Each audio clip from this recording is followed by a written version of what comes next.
दोस्तों, इंसान अपने शरीर को साफ करने के तमाम प्रयासों में लगा रहता है। साफ सुथरा शरीर और खूबसूरत दिखना उसकी प्राथमिकताओं का हिस्सा होते हैं। यही वजह है कि जो लोग नहाते नहीं, उन्हें अक्सर सभी नहाने और साफ होने की सलाह देते रहते हैं। पर आज हम आपको उन बॉडी पार्ट्स के बारे में बताने जा रहे हैं जहां सबसे ज्यादा गंदगी रहती है। गंदगी भी इतनी कि आपको यकीन ही ना हो। ये शरीर के वो हिस्से हैं जहां एक दो नहीं, हजारों बैक्टीरिया और कीटाणु आराम से पनपते हैं। आपको बस हल्की सी बदबू का ही एहसास होता है। तो दोस्तों, आपसे है एक ही रिक्वेस्ट कि आप इस वीडियो को अंत तक जरूर देखिएगा। साथ ही दोस्तों, अगर आप हमारे चैनल पर नए हैं और चैनल को सब्सक्राइब नहीं किया है अभी तक, तो ये नेक काम भी कर डालिए। जी हाँ दोस्तों, अब आपको लग रहा होगा कि उसकी सफाई की क्या जरूरत है। तो आपको बता दूं कि अगर आपने ठीक तरीके से अपने प्राइवेट पार्ट्स की सफाई नहीं की, तो समझिए कि आपको बीमार होने से कोई नहीं रोक सकता। आपको जानकर हैरानी होगी कि दुनिया में 65% लोग हैं जिन्होंने आज तक अपने प्राइवेट पार्ट पर कभी साबुन ही नहीं लगाया। समझिए कि हम साबुन अपने हाथ में, पेट पर या टांगों में लगाते हैं, लेकिन बॉडी के उस हिस्से में नहीं लगाते या ठीक से प्राइवेट पार्ट की सफाई नहीं करते, जिसकी वजह से परेशानी बढ़ जाती है। कहते हैं कि अगर सही तरीके से प्राइवेट पार्ट की सफाई न हो तो समझिए कि तकलीफ बहुत हद तक बढ़ जाती है। इसीलिए दोस्तों, बार बार कहा जाता है कि अपने प्राइवेट पार्ट की सफाई हमें जरूर करनी चाहिए। वैसे आपको बता दूं कि महिलाओं के लिए ये सबसे ज्यादा खतरनाक होता है। इसीलिए दोस्तों, कभी भी प्राइवेट पार्ट की सफाई करने से न चूके, नहीं तो लेने के देने पड़ सकते हैं। दोस्तों, अब जो बॉडी पार्ट हम आपको दिखाने वाले हैं उसका क्या ही कहना। अब ये बात तो आप जानते ही हैं कि हम अपने पिछवाड़े से कितना काम लेते हैं। जी हाँ, दिन भर उसी की मदद से बैठे रहते हैं, लेकिन जब बात आती है उसकी साफ सफाई की तो हम उसे भूल जाते हैं। आखिर क्यों?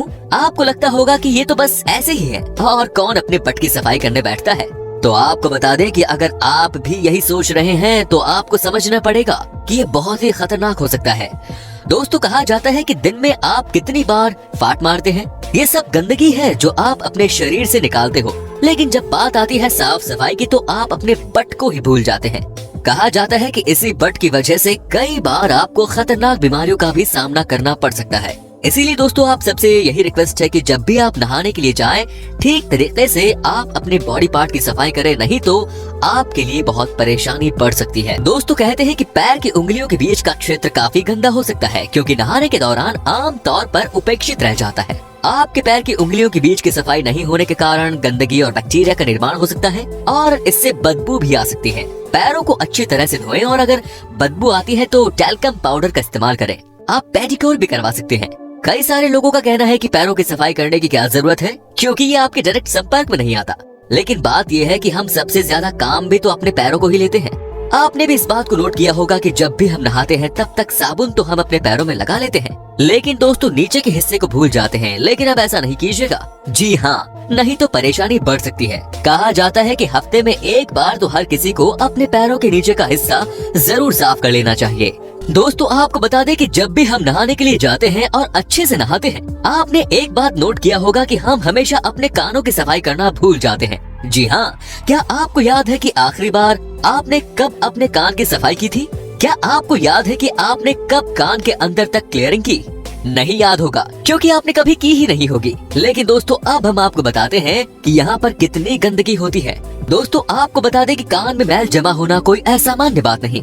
हम में से सभी के साथ ऐसा होता है और समय समय पर इसकी सफाई करना भी बेहद जरूरी है।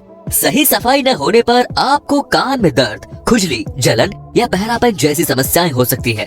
अब हम आपको ये भी बता देते हैं कि आखिर कान की सफाई करें तो करें कैसे। जी हाँ दोस्तों, पानी को हल्का सा गुनगुना करें और रुई की सहायता से कान के अंदर डालें। कुछ समय तक कान को ऐसे ही रहने दें और कुछ सेकंड बाद कान से उलटकर पानी को बाहर निकाल दें। ये कान की सफाई का सबसे आसान तरीका है। आप सबके लिए कान की सफाई बहुत इम्पोर्टेंट है और इसे बिल्कुल भी इग्नोर न करें। दोस्तों, बीमारियों को फैलने से रोकने और बीमार होने से बचने के लिए हाथों को धोना अहम है। हालांकि ये बात काफी मायने रखती है कि क्या आपने अपने हाथ सही से धोए हैं या नहीं। आपको अपनी उंगलियों के नाखूनों के नीचे के हिस्से को भी साफ रखना चाहिए। साल 2007 में एस्टन यूनिवर्सिटी में किए गए एक शोध में पता चला कि करीब 24% पुरुष प्रतिभागियों और 15% महिला प्रतिभागियों के नाखूनों के नीचे हानिकारक जीवाणु मिले। ये बैक्टीरिया दस्तों जैसे रोगों का कारण बन सकते हैं। जी हाँ दोस्तों, तभी तो कहा जाता है कि चाहे कुछ भी हो जाए, लेकिन आपको हर समय अपने नेल्स की सफाई जरूर करनी चाहिए। आपको लगता होगा कि ये नेल्स की सफाई इतनी इम्पोर्टेंट नहीं है, तो आप समझिए कि दुनिया में जितनी भी बीमारियां होती हैं उसमें से मैक्सिमम जो है वो नेल्स से ही निकलती हैं। तो हम सबको सतर्क रहने की जरूरत है, और आज के समय में तो सबसे ज्यादा।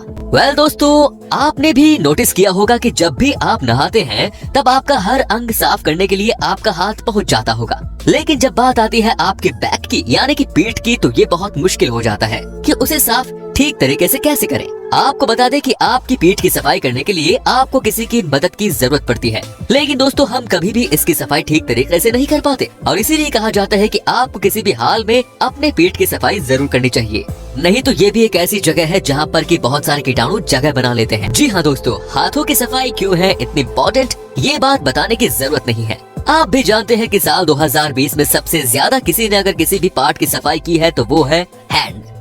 लेकिन क्या आपको पता है कि आज के दिन भी लोगों को बार बार कहा जाता है कि आप अपने हाथों की सफाई कीजिए। जी हाँ, बार बार कहा जाता है कि जब भी आप खाएं ठीक से आप अपने हैंड को वॉश कर लें, नहीं तो आपके लिए बहुत ज्यादा तकलीफ बढ़ सकती है।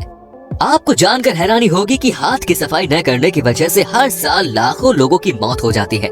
दोस्तों, दरअसल हमारे हाथों में कई सारे ऐसे बहुत छोटे छोटे जर्म्स छुपे होते हैं जो बड़ी बड़ी बीमारियों को निमंत्रण देते हैं, खास तौर से तब जब हम अपने घर से बाहर होते हैं, कहीं बाजार में या किसी पार्टी में, तो हम ऐसे बहुत सारे जर्म्स अपने हाथों में कैच करते हैं। इसके अलावा सर्दी जुकाम होने पर या कोई इन्फेक्शन होने पर हम खुद भी अपने हाथों में इन्फेक्शन बटोर सकते हैं। इसीलिए ये जरूरी है कि स्कूल या कहीं भी बाहर से घर में आने के बाद सबसे पहले हम अच्छे से हाथ धोएं। स्कूल में भी लंच करने से पहले हाथ धोना जरूरी है। इसी तरह खेल कर आने के बाद, किसी बीमार दोस्त से मिलकर आने के बाद, सर्दी जुकाम होने के समय भी हाथ धोना फायदेमंद होता है कि नहीं फ्रेंड्स? आप हमें कमेंट्स में जरूर बताएं। दोस्तों, लोग अपने बालों को साफ करने के लिए शैम्पू का इस्तेमाल करते हैं, लेकिन खोपड़ी को साफ करने की कोशिश कभी कभार ही करते हैं। सिर की त्वचा में कई तेल और पसीने की ग्रंथियां होती हैं। फ्लैक्स और रूसी न हो, इसके लिए आपको अपनी खोपड़ी को अच्छी तरह से साफ करना होगा। कुछ तेल के साथ सिर की मालिश करें और फिर अपने बालों को धोने के दौरान कुछ मिनटों तक अपने सिर को साफ करते रहें। दोस्तों, कहा जाता है कि सबसे ज्यादा अगर किसी भी चीज को लेकर तकलीफ होती है तो वो है आपके बालों का बार बार झड़ना, है कि नहीं? आजकल तो बहुत सारे ऐसे लोग हैं जो कि टकलू होते जा रहे हैं। ऐसे में दोस्तों आपको बता दूं कि आपके लिए आपके बालों की सफाई बहुत जरूरी है, तो आप भी इस बात की इम्पोर्टेंस को समझें और अपने बालों की सफाई जरूर करें।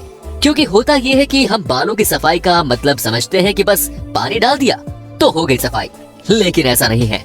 आपको प्रॉपर अपने हेड एंड हेयर्स का ख्याल रखना पड़ता है। तो दोस्तों, उम्मीद करता हूँ कि आपको हमारा ये एपिसोड पसंद आया होगा। साथ ही दोस्तों, अगर आपको इस वीडियो पर कोई राय देनी है तो आप हमें कमेंट कर सकते हैं, हमें आपके कमेंट्स का इंतजार रहेगा। दोस्तों, अगर आप हमारे चैनल पर नए हैं तो प्लीज चैनल को सब्सक्राइब जरूर कर दीजिए, क्योंकि हम आपके लिए रोज इस तरह की वीडियोस बनाते रहते हैं।